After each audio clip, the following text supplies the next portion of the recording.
Hey everybody, it's Doug Schauf with the Make Maine Your Home team over Remax Oceanside. In this week's episode, we're going to talk about the steps that you can take when going from renting an apartment or a home to actually buying a home. So let's do this. All right, everybody, like I said, we're going to talk about the steps that it takes to go from renting a property to owning your own or buying a home. In this video, we're going to talk about a lot of different things, and we made some videos on a lot of these topics that we're going to talk about. The links will show up at the top or somewhere on the screen, but feel free to click on those to get more information on those particular topics. For today, we're going to try to focus in on going from renting to owning and what those steps are. First things first, we're talking about determining your budget. I don't know if we came up with this idea, but we often talk about when you're looking at this, like let's say your rent is $1,500 a month, and you can actually afford maybe $2,000, or that's what you're planning to pay for your home.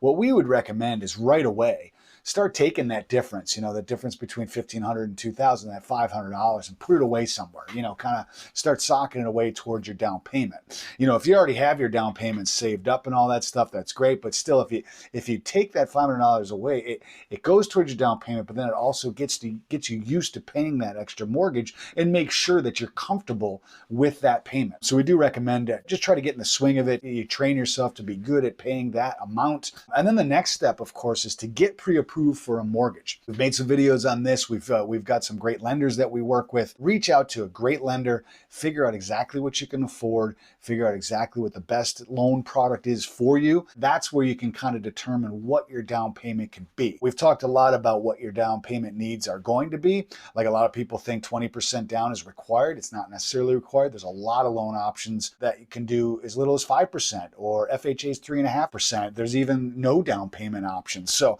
make sure you talk about everything that's available for you with the lender and figure out what the best options are for you. But that's typically your first step, is that getting pre-approved, and you can also shop around for a mortgage. If you want some recommendations, let us know. We can send you over some names and phone numbers and emails for people to reach out to. And then the next thing to do is find a real estate agent, to help you through this process. My team told me not to do this. They said it's kind of creepy. If you hire a real estate agent, you can talk to us.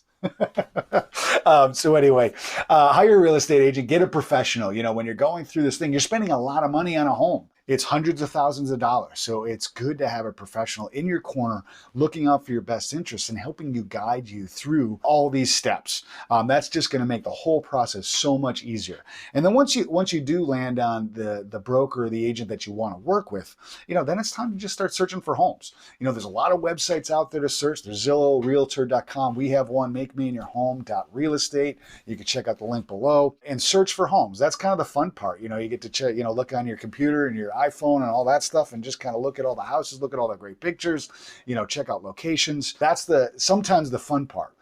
Depending on how the market is, if it's very competitive, it can also be stressful. But again, a real estate broker will help guide you through all that.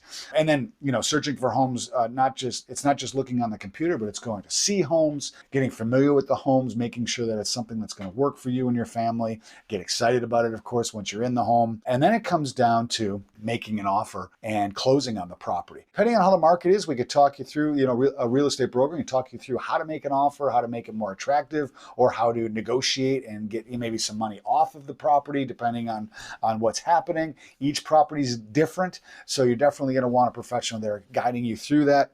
And then once you ultimately get under contract, then it's just going through the process of closing the transaction and owning the house. That typically takes 30 to 45 days, depending on what you're doing and what mortgage, what loan product you're using. There's a lot of steps in that. The lender and your real estate broker will walk you through all that to try to make it as simple as possible and as smooth as possible. But anyway, those are the things to look out for. Those are the steps to take when you're going from renting to purchasing a home. It's an exciting time. And if you are looking at this and looking at purchasing a home, congratulations. We highly recommend it, of course. But it's a great thing to own your own house, build that wealth, and have something that you actually own instead of paying rent to somebody basically just throwing your money out the window every month. If you have any questions about anything, hit us up, comment below, send me an email, hit us up on social media. And remember, if you make Maine your home, you don't have to do it alone.